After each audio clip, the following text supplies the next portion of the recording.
বাংলাদেশ থেকে এবার কাঁঠাল কিনবে চীন। প্রধানমন্ত্রী তারেক রহমানের চীন সফরে এই চুক্তি হয়েছে। মূলত দুই দেশের বাণিজ্য ঘাটতি কমাতে এবং বাংলাদেশের ফলের দারুণ স্বাদের কারণেই চীন কাঁঠাল আমদানিতে এত আগ্রহ দেখাচ্ছে।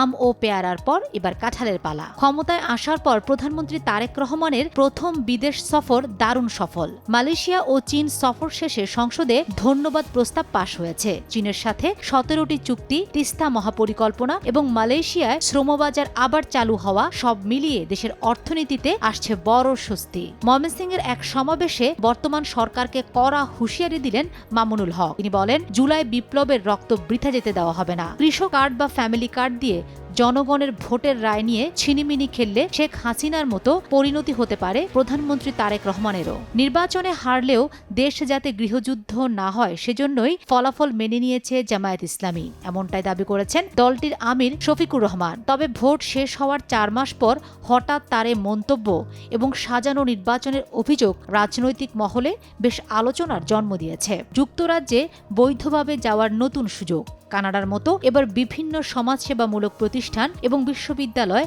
সরাসরি শরণার্থীদের স্পন্সর করতে পারবে। 2027 সাল থেকে এই নিয়মে যুক্তরাজ্যে যাওয়া যাবে। তবে আশ্রয় প্রার্থীদের জন্য অন্য কিছু নিয়ম আরও কঠোর করা হচ্ছে। নিজ দলের নেতাকর্মীদের বিরুদ্ধেই মামলার ব্যবসার অভিযোগ তুললেন বিএনপির সংসদ সদস্য রুমিন ফারহানা। তিনি বলেন, এলাকায় এলাকায় একটি মামলার জামিন পেলেই আরেকটি মামলা দেওয়া হচ্ছে। দেশের নাজুক আইন শৃঙ্খলা ও অর্থনীতি নিয়ে উদ্বেগ প্রকাশ করে স্বরাষ্ট্রমন্ত্রীকেও সতর্ক করেন রুমিন ফারহানা।